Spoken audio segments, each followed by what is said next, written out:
شروع اللہ کے نام سے جو بڑا مہربان نہایت رحم والا ہے۔ احمق لوگ کہیں گے کہ مسلمان جس قبلے پر پہلے سے چلے آتے تھے اب اس سے کیوں منہ پھیر بیٹھے؟ تم کہہ دو کہ مشرق اور مغرب سب خدا ہی کا ہے، وہ جس کو چاہتا ہے سیدھے رستے پر چلاتا ہے، اور اسی طرح ہم نے تم کو امت معتدل بنایا ہے تاکہ تم لوگوں پر گواہ بنو اور پیغمبر آخر الزماں تم پر گواہ بنے۔ اور جس قبلے پر تم پہلے تھے اس کو ہم نے اس لیے مقرر کیا تھا کہ معلوم کریں کہ کون ہمارے پیغمبر کا تابع رہتا ہے اور کون الٹے پاؤں پھر جاتا ہے۔ اور یہ بات یعنی تحویل قبلہ لوگوں کو گراں معلوم ہوئی، مگر جن کو خدا نے ہدایت بخشی وہ اسے گراں نہیں سمجھتے، اور خدا ایسا نہیں کہ تمہارے ایمان کو یوں ہی کھو دے۔ خدا تو لوگوں پر بڑا مہربان اور صاحب رحمت ہے۔ اے محمد صلی اللہ علیہ وآلہ وسلم، ہم تمہارا آسمان کی طرف منہ پھیر پھیر کر دیکھنا دیکھ رہے ہیں، سو ہم تم کو اسی قبلے کی طرف جس کو تم پسند کرتے ہو منہ کرنے کا حکم دیں گے، تو اپنا منہ مسجد حرام یعنی خانہ کعبہ کی طرف پھیر لو، اور تم لوگ جہاں ہوا کرو نماز پڑھنے کے وقت اسی مسجد کی طرف منہ کر لیا کرو۔ اور جن لوگوں کو کتاب دی گئی ہے وہ خوب جانتے ہیں کہ نیا قبلہ ان کے پروردگار کی طرف سے حق ہے، اور جو کام یہ لوگ کرتے ہیں خدا ان سے بے خبر نہیں۔ اور اگر تم ان اہل کتاب کے پاس تمام نشانیاں بھی لے کر آؤ تو بھی یہ تمہارے قبلے کی پیروی نہ کرے، اور تم بھی ان کے قبلے کی پیروی کرنے والے نہیں ہو، اور ان میں سے بھی بعض کے قبلے کے پیرو نہیں۔ اور اگر تم باوجود اس کے کہ تمہارے پاس دانش یعنی وحی خدا آ چکی ہے ان کی خواہشوں کے پیچھے چلو گے تو ظالموں میں داخل ہو جاؤ گے۔ جن لوگوں کو ہم نے کتاب دی ہے وہ ان پیغمبر آخر الزماں کو اس طرح پہچانتے ہیں جس طرح اپنے بیٹوں کو پہچانا کرتے ہیں، مگر ایک فریق ان میں سے سچی بات کو جان بوجھ کر چھپا رہا ہے۔ اے پیغمبر، یہ نیا قبلہ تمہارے پروردگار کی طرف سے حق ہے، تو تم ہرگز شک کرنے والوں میں نہ ہونا، اور ہر ایک فرقے کے لیے ایک سمت مقرر ہے جدھر وہ عبادت کے وقت منہ کیا کرتے ہیں، تو تم نیکیوں میں سبقت حاصل کرو۔ تم جہاں ہوگے خدا تم سب کو جمع کرے گا، بے شک خدا ہر چیز پر قادر۔ اور تم جہاں سے نکلو مسجد محترم کی طرف منہ کر کے نماز پڑھا کرو، اور مسلمانوں تم جہاں ہوا کرو اسی مسجد کی طرف رخ کیا کرو۔ یہ تاکید اس لیے کی گئی ہے کہ لوگ تم کو کسی طرح کا الزام نہ دے سکیں، مگر ان میں سے جو ظالم ہیں وہ الزام دیں تو دیں،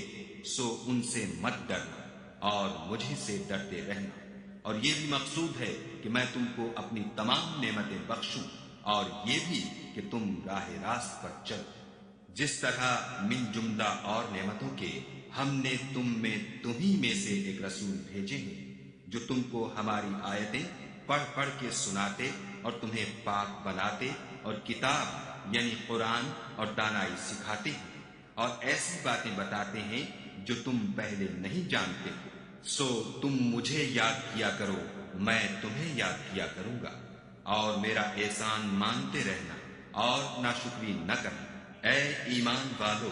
صبر اور نماز سے مدد لیا کرو، بے شک خدا صبر کرنے والوں کے ساتھ ہے۔ اور جو لوگ خدا کی راہ میں مارے جائیں ان کی نسبت یہ نہ کہنا کہ وہ مرے ہوئے ہیں، وہ مردہ نہیں بلکہ زندہ ہیں، لیکن تم نہیں جانتے۔ اور ہم کسی قدر خوف اور بھوک اور مال اور جانوں اور میووں کے نقصان سے تمہاری آزمائش کریں گے، تو صبر کرنے والوں کو خدا کی خوشنودی کی بشارت سنا دو۔ ان لوگوں پر جب کوئی مصیبت واقع ہوتی ہے تو کہتے ہیں کہ ہم خدا ہی کا مال ہیں اور اسی کی طرف لوٹ کر جانے والے ہیں۔ یہی لوگ ہیں جن پر ان کے پروردگار کی مہربانی اور رحمت ہے، اور یہی سیدھے رستے پر ہے۔ کوہ صفا اور مروہ خدا کی نشانیوں میں سے ہیں، تو جو شخص خانہ کعبہ کا حج یا عمرہ کرے اس پر کچھ گناہ نہیں کہ دونوں کا طواف کرے، بلکہ طواف ایک قسم کا نیک کام ہے، اور جو کوئی نیک کام کرے تو خدا قدر شناس اور دانا ہے۔ جو لوگ ہمارے حکموں اور ہدایتوں کو جو ہم نے نازل کی ہیں کسی غرض فاسد سے چھپاتے ہیں، باوجود کہ ہم نے ان لوگوں کے سمجھانے کے لیے اپنی کتاب میں کھول کھول کر بیان کر دیا ہے، ایسوں پر خدا اور تمام لعنت کرنے والے لعنت کرتے ہیں۔ ہاں، جو توبہ کرتے ہیں اور اپنی حالت درست کر لیتے اور احکام الہی کو صاف صاف بیان کر دیتے ہیں تو میں ان کے قصور معاف کر دیتا ہوں، اور میں بڑا معاف کرنے والا اور رحم والا ہوں۔ جو لوگ کافر ہوئے اور کافر ہی مرے، ایسوں پر خدا کی اور فرشتوں کی اور لوگوں کی سب کی لعنت۔ وہ ہمیشہ اسی لعنت میں گرفتار رہیں گے،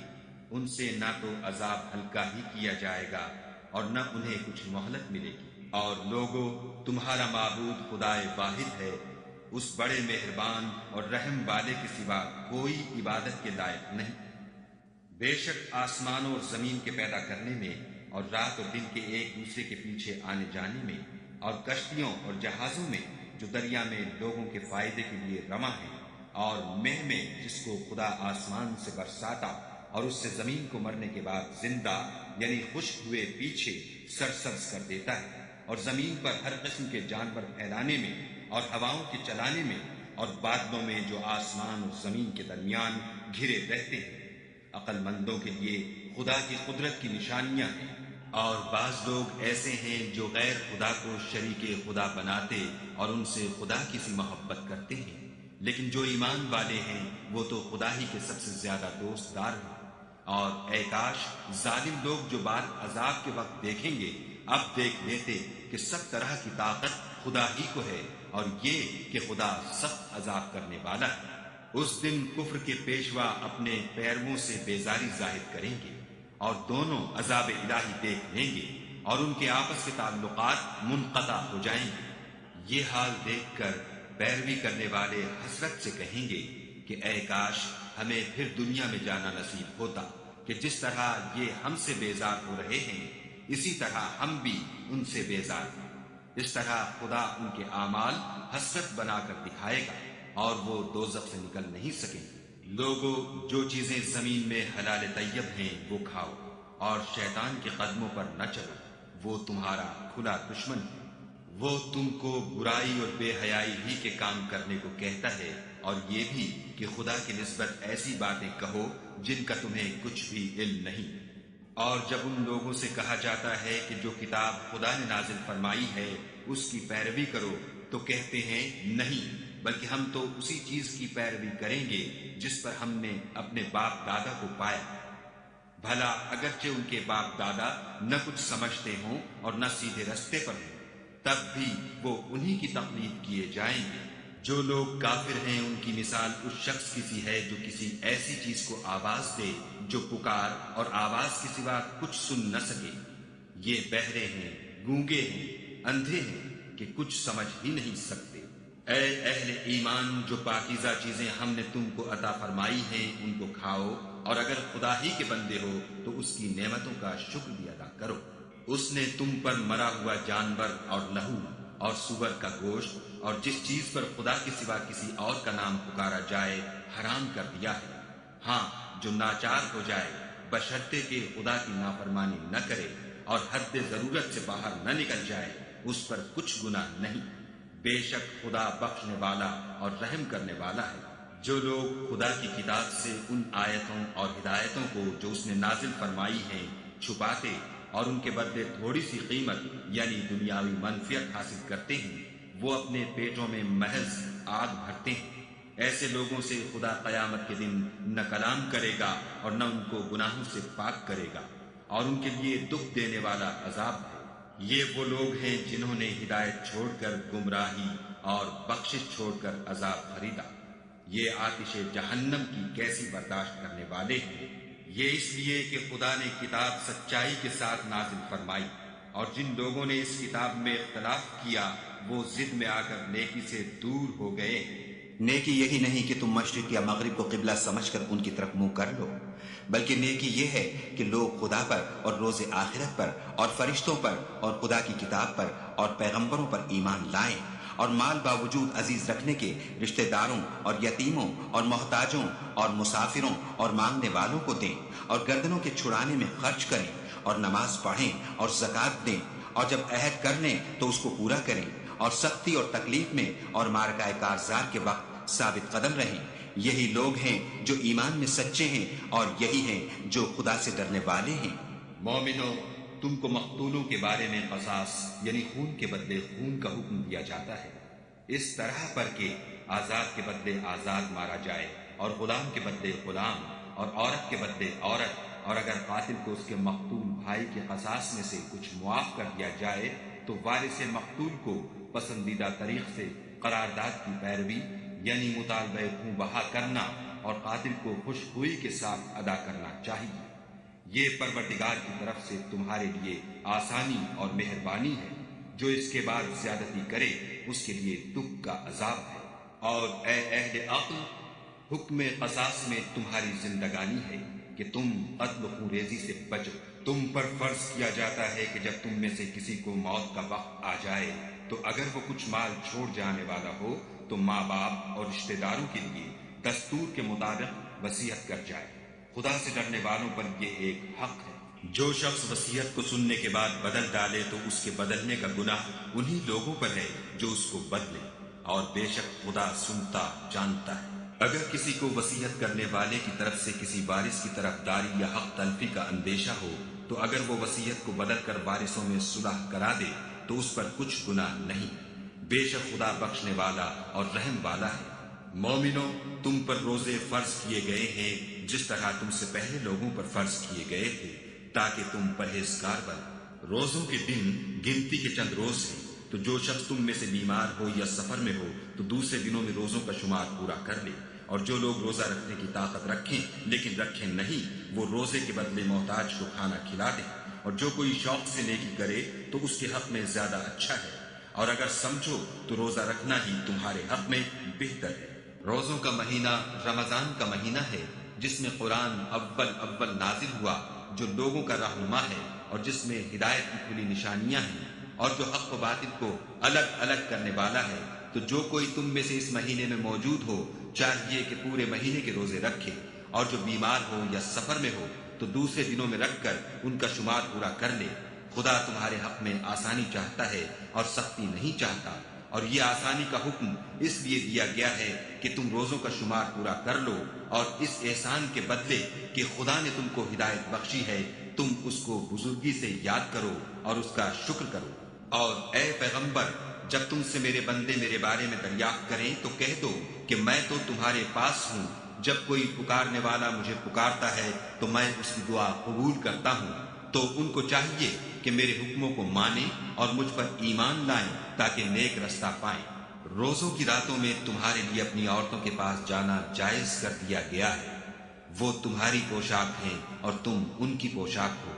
خدا کو معلوم ہے کہ تم ان کے پاس جانے سے اپنے حق میں خیانت کرتے تھے، سو اس نے تم پر مہربانی کی اور تمہاری حرکات سے درگزر فرمائی۔ اب تم کو اختیار ہے کہ ان سے مباشرت کرو، اور خدا نے جو چیز تمہارے لیے لکھ رکھی ہے یعنی اولاد، اس کو خدا سے طلب کرو، اور کھاؤ اور پیو یہاں تک کہ صبح کی سفید دھاری رات کی سیاہ دھاری سے الگ نظر آنے لگے، پھر روزہ رکھ کر رات تک پورا کرو۔ اور جب تم مسجدوں میں اعتکاف بیٹھے ہو تو ان سے مباشرت نہ کرو،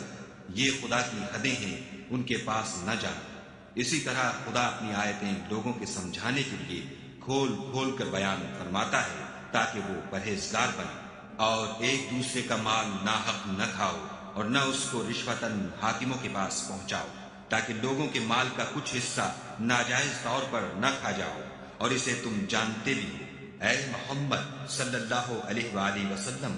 لوگ تم سے نئے چاند کے بارے میں دریافت کرتے ہیں کہ گھٹتا بڑھتا کیوں ہے۔ کہہ دو کہ وہ لوگوں کے کاموں کی میعادیں اور حج کے وقت معلوم ہونے کا ذریعہ ہے، اور نیکی اس بات میں نہیں کہ احرام کی حالت میں گھروں میں ان کے پچھواڑے کی طرف سے آؤ، بلکہ نیکوکار وہ ہے جو پرہیزگار ہو اور گھروں میں ان کے دروازوں سے آیا کرو، اور خدا سے ڈرتے رہو تاکہ نجات پاؤ۔ اور جو لوگ تم سے لڑتے ہیں تم بھی خدا کی راہ میں ان سے لڑو، مگر زیادتی نہ کرنا، کہ خدا زیادتی کرنے والوں کو دوست نہیں رکھتا، اور ان کو جہاں پاؤ قتل کر دو، اور جہاں سے انہوں نے تم کو نکالا ہے یعنی مکے سے، وہاں سے تم بھی ان کو نکال دو، اور دین سے گمراہ کرنے کا فساد قتل و خون ریزی سے کہیں بڑھ کر ہے، اور جب تک وہ تم سے مسجد محترم یعنی خانہ کعبہ کے پاس نہ لڑے تم بھی وہاں ان سے نہ لڑنا۔ ہاں اگر وہ تم سے لڑیں تو تم ان کو قتل کر ڈالو، کافروں کی یہی سزا ہے۔ اور اگر وہ باز آ جائیں تو خدا بخشنے والا اور رحم کرنے والا ہے، اور ان سے اس وقت تک لڑتے رہنا کہ فساد نابود ہو جائے اور ملک میں خدا ہی کا دین ہو جائے، اور اگر وہ فساد سے باز آ جائیں تو ظالموں کے سوا کسی پر زیادتی نہیں کرنی چاہیے۔ ادب کا مہینہ ادب کے مہینے کے مقابل ہے، اور ادب کی چیزیں ایک دوسرے کا بدلہ ہے۔ بس اگر کوئی تم پر زیادتی کرے تو جیسی زیادتی وہ تم پر کرے ویسی ہی تم اس پر کرو، اور خدا سے ڈرتے رہو اور جان رکھو کہ خدا ڈرنے والوں کے ساتھ ہے۔ اور خدا کی راہ میں مال خرچ کرو اور اپنے آپ کو ہلاکت میں نہ ڈالو، اور نیکی کرو، بے شک خدا نیکی کرنے والوں کو دوست رکھتا ہے۔ اور خدا کی خوشنودی کے لیے حج اور عمرے کو پورا کرو، اور اگر رستے میں روک لیے جاؤ تو جیسی قربانی میسر ہو کر دو، اور جب تک قربانی اپنے مقام پر نہ پہنچ جائے سر نہ مڈاؤ، اور اگر کوئی تم میں بیمار ہو یا اس کے سر میں کسی طرح کی تکلیف ہو تو اگر وہ سر منڈا دے تو اس کے بدلے روزے رکھے یا صدقہ دے یا قربانی کرے۔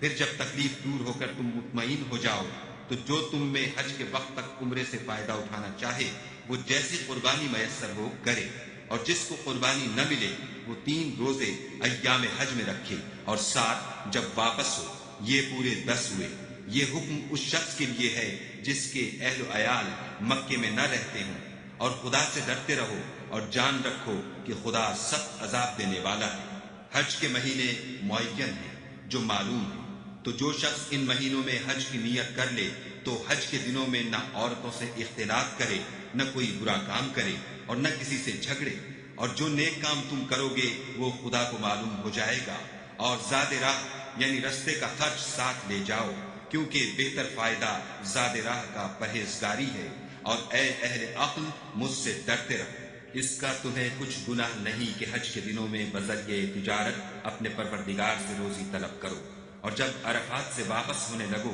تو مشعر حرام یعنی مزدلفے میں خدا کا ذکر کرو، اور اس طرح ذکر کرو جس طرح اس نے تم کو سکھایا، اور اس سے پیشتر تم لوگ ان طریقوں سے محض ناواقف تھے۔ پھر جہاں سے اور لوگ واپس ہوں وہیں سے تم بھی واپس ہو، اور خدا سے بخشش مانگو، بے شک خدا بخشنے والا اور رحمت کرنے والا ہے۔ پھر جب حج کے تمام ارکان پورے کر چکو تو مینا میں خدا کو یاد کرو جس طرح اپنے باپ دادا کو یاد کیا کرتے تھے، بلکہ اس سے بھی زیادہ۔ اور بعض لوگ ایسے ہیں جو خدا سے التجا کرتے ہیں کہ اے پروردگار ہم کو جو دینا ہے دنیا ہی میں عنایت کر، ایسے لوگوں کا آخرت میں کچھ حصہ نہیں۔ اور بعض ایسے ہیں کہ دعا کرتے ہیں کہ پروردگار ہم کو دنیا میں بھی نعمت عطا فرما اور آخرت میں بھی نعمت بخشیو، اور دوزخ کے عذاب سے محفوظ رکھیو۔ یہی لوگ ہیں جن کے لیے ان کے کاموں کا حصہ یعنی اجر نیک تیار ہے، اور خدا جلد حساب لینے والا اور جلد اجر دینے والا ہے۔ اور قیام منا کے دنوں میں جو گنتی کے دن ہیں خدا کو یاد کرو، اگر کوئی جلدی کرے اور 2 ہی دن میں واپس چل دے تو اس پر بھی کچھ گناہ نہیں، اور جو بات تک ٹھہرا رہے اس پر بھی کچھ گناہ نہیں۔ یہ باتیں اس شخص کے لیے ہیں جو خدا سے ڈرے، اور تم لوگ خدا سے ڈرتے رہو، اور جان رکھو کہ تم سب اس کے پاس جمع کیے جاؤ گے۔ اور کوئی شخص تو ایسا ہے جس کی گفتگو دنیا کی زندگی میں تم کو دلکش معلوم ہوتی ہے،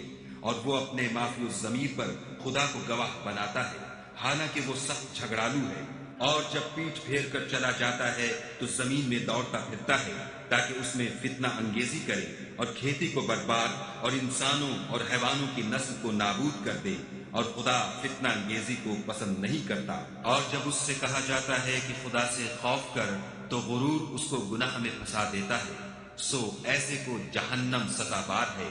اور وہ بہت برا ٹھکانہ ہے۔ اور کوئی شخص ایسا ہے کہ خدا کی خوشنودی حاصل کرنے کے لیے اپنی جان بیچ ڈالتا ہے، اور خدا بندوں پر بہت مہربان ہے۔ مومنو، اسلام میں پورے پورے داخل ہو جاؤ اور شیطان کے پیچھے نہ چلو، وہ تو تمہارا صریح دشمن ہے۔ پھر اگر تم احکام روشن پہنچ جانے کے بعد لڑکھڑا جاؤ تو جان رکھو کہ خدا غالب اور حکمت والا ہے۔ کیا یہ لوگ اسی بات کے منتظر ہیں کہ ان پر خدا کا عذاب بادل کے سائبانوں میں آ نازل ہو اور فرشتے بھی اتر آئیں اور کام تمام کر دیا جائے اور سب کاموں کا رجوع خدا ہی کی طرف ہے؟ اے محمد صلی اللہ علیہ وآلہ وسلم، بنی اسرائیل سے پوچھو کہ ہم نے ان کو کتنی کھلی نشانیاں دی، اور جو شخص خدا کی نعمت کو اپنے پاس آنے کے بعد بدل دے تو خدا سخت عذاب کرنے والا ہے۔ اور جو کافر ہیں ان کے لیے دنیا کی زندگی خوشنما کر دی گئی ہے، اور وہ مومنوں سے تمسخر کرتے ہیں، لیکن جو پرہیزگار ہیں وہ قیامت کے دن ان پر غالب ہوں گے، اور خدا جس کو چاہتا ہے بے شمار رزق دیتا ہے۔ پہلے تو سب لوگوں کا ایک ہی مذہب تھا، لیکن وہ آپس میں اختلاف کرنے لگے تو خدا نے ان کی طرف بشارت دینے والے اور ڈر سنانے والے پیغمبر بھیجے، اور ان پر سچائی کے ساتھ کتابیں نازل کی، تاکہ جن امور میں لوگ اختلاف کرتے تھے ان کا ان میں فیصلہ کر دے۔ اور اس میں اختلاف بھی انہی لوگوں نے کیا جن کو کتاب دی گئی تھی، باوجود کہ ان کے پاس کھلے ہوئے احکام آ چکے تھے، اور یہ اختلاف انہوں نے صرف آپس کی ضد سے کیا۔ تو جس امر حق میں وہ اختلاف کرتے تھے خدا نے اپنی مہربانی سے مومنوں کو اس کی راہ دکھا دی، اور خدا جس کو چاہتا ہے سیدھا رستہ دکھا دیتا ہے۔ کیا تم یہ خیال کرتے ہو کہ یوں ہی بہشت میں داخل ہو جاؤ گے؟ اور ابھی تو تم کو پہلے لوگوں کی سی مشکلیں تو پیش آئی ہی نہیں، ان کو بڑی بڑی سختیاں اور تکلیفیں پہنچی، اور وہ صعوبتوں میں ہلا ہلا دیے گئے،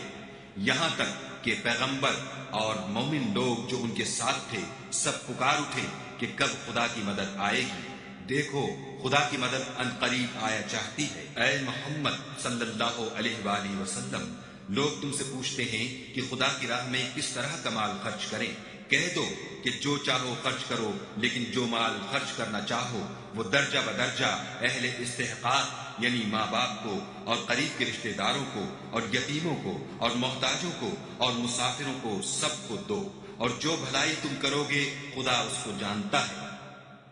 مسلمانوں، تم پر خدا کے راستے میں لڑنا فرض کر دیا گیا ہے، وہ تمہیں ناگوار تو ہوگا، مگر عجب نہیں کہ ایک چیز تم کو بری لگے اور وہ تمہارے حق میں بھلی ہو، اور عجب نہیں کہ ایک چیز تم کو بھلی لگے اور وہ تمہارے لیے مضر ہو، اور ان باتوں کو خدا ہی بہتر جانتا ہے اور تم نہیں جانتے۔ اے محمد صلی اللہ علیہ وآلہ وسلم، لوگ تم سے عزت والے مہینوں میں لڑائی کرنے کے بارے میں دریافت کرتے ہیں۔ کہہ دو کہ ان میں لڑنا بڑا گناہ ہے، اور خدا کی راہ سے روکنا اور اس سے کفر کرنا، اور مسجد حرام یعنی خانہ کعبہ میں جانے سے بند کرنا، اور اہل مسجد کو اس میں سے نکال دینا، جو یہ کفار کرتے ہیں خدا کے نزدیک اس سے بھی زیادہ گناہ ہے، اور فتنہ انگیزی خون ریزی سے بھی بڑھ کر ہے، اور یہ لوگ ہمیشہ تم سے لڑتے رہیں گے، یہاں تک کہ اگر مقدور رکھیں تو تم کو تمہارے دین سے پھیر دیں۔ اور جو کوئی تم میں سے اپنے دین سے پھر کر کافر ہو جائے گا اور کافر ہی مرے گا تو ایسے لوگوں کے اعمال دنیا اور آخرت دونوں میں برباد ہو جائیں گے، اور یہی لوگ دوزخ میں جانے والے ہیں جس میں ہمیشہ رہیں گے۔ جو لوگ ایمان لائے اور خدا کے لیے وطن چھوڑ گئے اور کفار سے جنگ کرتے رہے وہی خدا کی رحمت کے امیدوار ہیں، اور خدا بخشنے والا اور رحمت کرنے والا ہے۔ اے پیغمبر، لوگ تم سے شراب اور جوئے کا حکم دریافت کرتے ہیں، کہہ دو کہ ان میں نقصان بڑے ہیں اور لوگوں کے لیے کچھ فائدے بھی ہیں، مگر ان کے نقصان فائدوں سے کہیں زیادہ ہے۔ اور یہ بھی تم سے پوچھتے ہیں کہ خدا کی راہ میں کون سا مال خرچ کریں، کہہ دو کہ جو ضرورت سے زیادہ ہو۔ اس طرح خدا تمہارے لیے اپنے احکام کھول کھول کر بیان فرماتا ہے تاکہ تم سوچو، یعنی دنیا اور آخرت کی باتوں میں غور کرو۔ اور تم سے یتیموں کے بارے میں بھی دریافت کرتے ہیں، کہہ دو کہ ان کی حالت کی اصلاح بہت اچھا کام ہے، اور اگر تم ان سے مل جل کر رہنا یعنی خرچ اکٹھا رکھنا چاہو تو وہ تمہارے بھائی ہیں، اور خدا خوب جانتا ہے کہ خرابی کرنے والا کون ہے اور اصلاح کرنے والا کون، اور اگر خدا چاہتا تو تم کو تکلیف میں ڈال دیتا، بے شک خدا غالب اور حکمت والا ہے۔ اور مومنوں، مشرک عورتوں سے جب تک ایمان نہ لائیں نکاح نہ کرنا، کیونکہ مشرک عورت خواہ تم کو کیسی ہی بھلی لگے اس سے مومن لونڈی بہتر ہے، اور اسی طرح مشرک مرد جب تک ایمان نہ لائیں مومن عورت کو ان کی زوجیت میں نہ دینا، کیونکہ مشرک مرد سے خواہ وہ تم کو کیسا ہی بھلا لگے مومن غلام بہتر ہے۔ یہ مشرک لوگوں کو دوزخ کی طرف بلاتے ہیں، اور خدا اپنی مہربانی سے بہشت اور بخشش کی طرف بلاتا ہے، اور اپنے حکم لوگوں سے کھول کھول کر بیان کرتا ہے تاکہ نصیحت حاصل کریں۔ اور تم سے حیض کے بارے میں دریافت کرتے ہیں، کہہ دو وہ تو نجاست ہے، سو ایام حیض میں عورتوں سے کنارہ کش رہو، اور جب تک پاک نہ ہو جائیں ان سے مقاربت نہ کرو۔ ہاں جب پاک ہو جائیں تو جس طریق سے خدا نے تمہیں ارشاد فرمایا ہے ان کے پاس جاؤ۔ کچھ شک نہیں کہ خدا توبہ کرنے والوں اور پاک صاف رہنے والوں کو دوست رکھتا ہے۔ تمہاری عورتیں تمہاری کھیتی ہیں، تو اپنی کھیتی میں جس طرح چاہو جاؤ، اور اپنے لیے نیک عمل آگے بھیجو، اور خدا سے ڈرتے رہو، اور جان رکھو کہ ایک دن تمہیں اس کے روبرو حاضر ہونا ہے۔ اور اے پیغمبر، ایمان والوں کو بشارت سنا دو،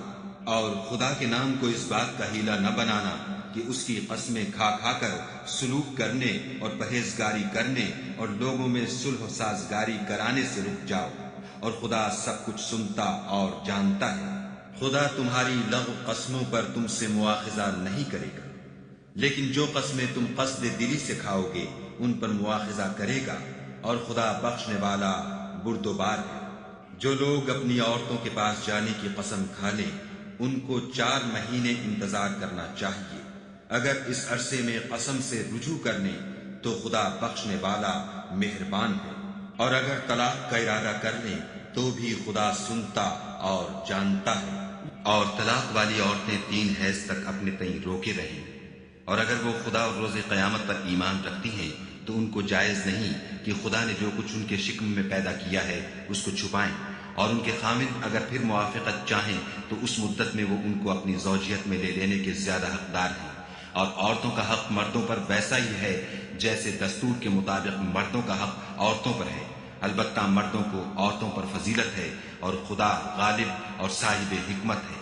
طلاق صرف 2 بار ہے، یعنی جب 2 دفعہ طلاق دے دی جائے تو پھر عورتوں کو یا تو بطریق شائستہ نکاح میں رہنے دینا ہے یا بھلائی کے ساتھ چھوڑ دینا، اور یہ جائز نہیں کہ جو مہر تم ان کو دے چکے ہو اس میں سے کچھ واپس دے دو۔ ہاں اگر زن و شوہر کو خوف ہو کہ وہ خدا کی حدوں کو قائم نہیں رکھ سکیں گے تو اگر عورت خاوند کے ہاتھ سے رہائی پانے کے بدلے میں کچھ دے ڈالے تو دونوں پر کچھ گناہ نہیں۔ یہ خدا کی مقرر کی ہوئی حدیں ہیں، ان سے باہر نہ نکلنا، اور جو لوگ خدا کی حدوں سے باہر نکل جائیں گے وہ گناہ گار ہوں گے۔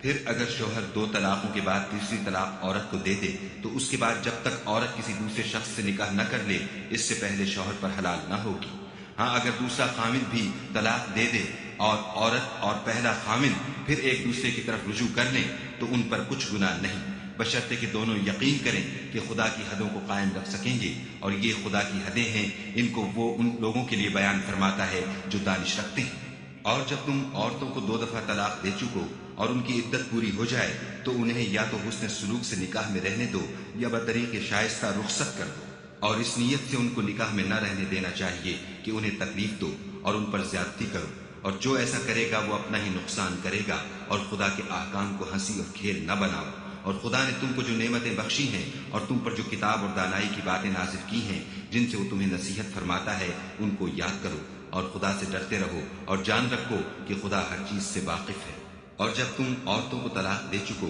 اور ان کی عدت پوری ہو جائے تو ان کو دوسرے شوہروں کے ساتھ جب وہ آپس میں جائز طور پر راضی ہو جائیں نکاح کرنے سے مت روکو۔ اس حکم سے اس شخص کو نصیحت کی جاتی ہے جو تم میں خدا اور روز آخرت پر یقین رکھتا ہے، یہ تمہارے لیے نہایت خوب اور بہت پاکیزگی کی بات ہے، اور خدا جانتا ہے اور تم نہیں جانتے۔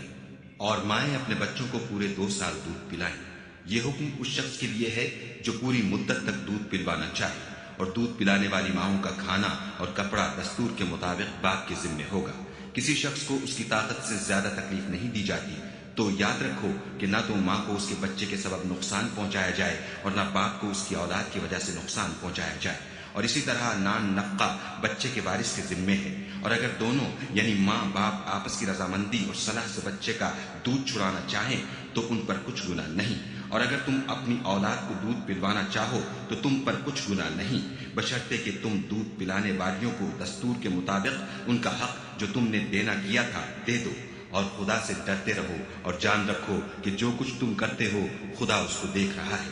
اور جو لوگ تم میں سے مر جائیں اور عورتیں چھوڑ جائیں تو عورتیں 4 مہینے اور 10 دن اپنے آپ کو روکے رہیں، اور جب یہ عدت پوری کر چکیں اور اپنے حق میں پسندیدہ کام یعنی نکاح کرنے تو تم پر کچھ گناہ نہیں، اور خدا تمہارے سب کاموں سے واقف ہے۔ اگر تم کنائے کی باتوں میں عورتوں کو نکاح کا پیغام بھیجو یا نکاح کی خواہش کو اپنے دلوں میں مخفی رکھو تو تم پر کچھ گناہ نہیں۔ خدا کو معلوم ہے کہ تم ان سے نکاح کا ذکر کرو گے، مگر ایام عدت میں اس کے سوا کے دستور کے مطابق کوئی بات کہہ دو، پوشیدہ طور پر ان سے قول و قرار نہ کرنا، اور جب تک عدت پوری نہ ہو لے نکاح کا پختہ ارادہ نہ کرنا، اور جان رکھو کہ جو کچھ تمہارے دلوں میں ہے خدا کو سب معلوم ہے، تو اس سے ڈرتے رہو اور جان رکھو کہ خدا بخشنے والا اور حلم والا ہے۔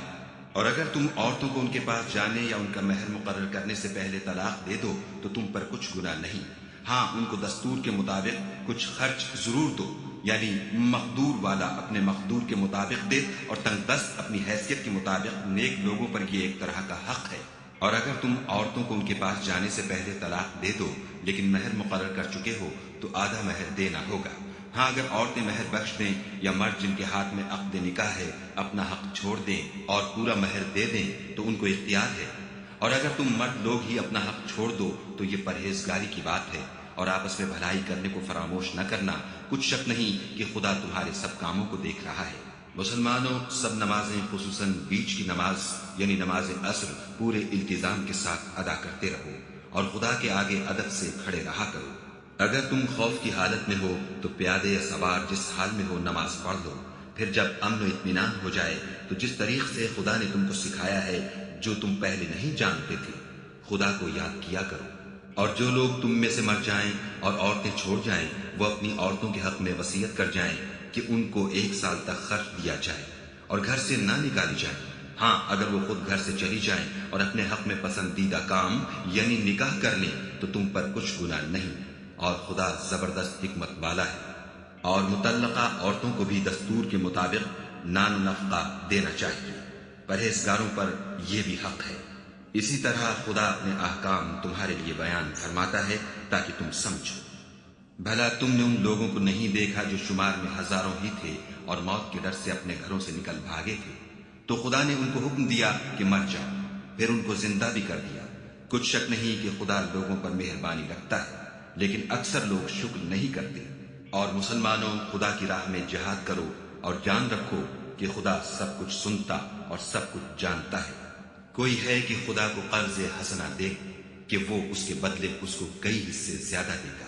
اور خدا ہی روزی کو تنگ کرتا اور وہی اسے کشادہ کرتا ہے، اور تم اسی کی طرف لوٹ کر جاؤ گے۔ بھلا تم نے بنی اسرائیل کی ایک جماعت کو نہیں دیکھا جس نے موسیٰ کے بعد اپنے پیغمبر سے کہا کہ آپ ہمارے لیے ایک بادشاہ مقرر کر دیں تاکہ ہم خدا کی راہ میں جہاد کریں؟ پیغمبر نے کہا کہ اگر تم کو جہاد کا حکم دیا جائے تو عجب نہیں کہ لڑنے سے پہلے تہی کرو۔ وہ کہنے لگے کہ ہم راہ خدا میں کیوں نہ لڑیں گے جبکہ ہم وطن سے خارج اور بال بچوں سے جدا کر دیے گئے۔ لیکن جب ان کو جہاد کا حکم دیا گیا تو چند اشخاص کے سوا سب پھر گئے، اور خدا ظالموں سے خوب واقف ہے۔ اور پیغمبر نے ان سے یہ بھی کہا کہ خدا نے تم پر طالوت کو بادشاہ مقرر فرمایا ہے۔ وہ بولے کہ اسے ہم پر بادشاہی کا حق کیوں کر ہو سکتا ہے؟ بادشاہی کے مستحق تو ہم ہیں، اور اس کے پاس تو بہت سی دولت بھی نہیں۔ پیغمبر نے کہا کہ خدا نے اس کو تم پر فضیلت دی ہے اور بادشاہی کے لیے منتخب فرمایا ہے۔ اس نے اسے علم بھی بہت سا بخشا ہے اور تن و توش بھی بڑا عطا کیا ہے، اور خدا کو اختیار ہے جسے چاہے بادشاہی بخشے، وہ بڑا کشائش والا اور دانا ہے۔ اور پیغمبر نے ان سے کہا کہ ان کی بادشاہی کی نشانی یہ ہے کہ تمہارے پاس ایک صندوق آئے گا جس کو فرشتے اٹھائے ہوئے ہوں گے، اس میں تمہارے پروردگار کی طرف سے تسلی بخشنے والی چیز ہوگی، اور کچھ اور چیزیں بھی ہوں گی جو موسیٰ اور ہارون چھوڑ گئے تھے۔ اگر تم ایمان رکھتے ہو تو یہ تمہارے لیے ایک بڑی نشانی ہے۔ غرض جب طالوت فوجیں لے کر روانہ ہوا تو اس نے ان سے کہا کہ خدا ایک نہر سے تمہاری آزمائش کرنے والا ہے۔ جو شخص اس میں سے پانی پی لے گا اس کی نسبت تصور کیا جائے گا کہ وہ میرا نہیں، اور جو نہ پیے گا وہ سمجھا جائے گا کہ میرا ہے۔ ہاں اگر کوئی ہاتھ سے چلو بھر پانی لے لے تو خیر جب وہ لوگ نہر پر پہنچے تو چند شخصوں کے سوا سب نے پانی پی لیا۔ پھر جب طالوت اور مومن لوگ جو اس کے ساتھ تھے نہر کے پار ہو گئے تو کہنے لگے کہ آج ہم میں جالوت اور اس کے لشکر سے مقابلہ کرنے کی طاقت نہیں۔ جو لوگ یقین رکھتے تھے کہ ان کو خدا کے روبرو حاضر ہونا ہے، وہ کہنے لگے کہ بسا اوقات تھوڑی سی جماعت نے خدا کے حکم سے بڑی جماعت پر فتح حاصل کی ہے، اور خدا استقلال رکھنے والوں کے ساتھ ہے۔ اور جب وہ لوگ جالوت اور اس کے لشکر کے مقابل میں آئے تو خدا سے دعا کی کہ اے پروردگار، ہم پر صبر کے بہانے کھول دے اور ہمیں لڑائی میں ثابت قدم رکھ اور لشکر کفار پر فتح یاب کر۔ تو طالوت کی فوج نے خدا کے حکم سے ان کو ہزیمت دی، اور داؤد نے جالوت کو قتل کر ڈالا، اور خدا نے ان کو بادشاہی اور دانائی بخشی، اور جو کچھ چاہا سکھایا۔ اور اگر خدا لوگوں کو ایک دوسرے پر چڑھائی اور حملہ کرنے سے نہ ہٹاتا رہتا تو ملک تباہ ہو جاتا، لیکن خدا اہل عالم پر بڑا مہربان ہے۔ یہ خدا کی آیتیں ہیں جو ہم تم کو سچائی کے ساتھ پڑھ کر سناتے ہیں، اور اے محمد صلی اللہ علیہ وآلہ وسلم، تم بلا شبہ پیغمبروں میں سے ہو۔ یہ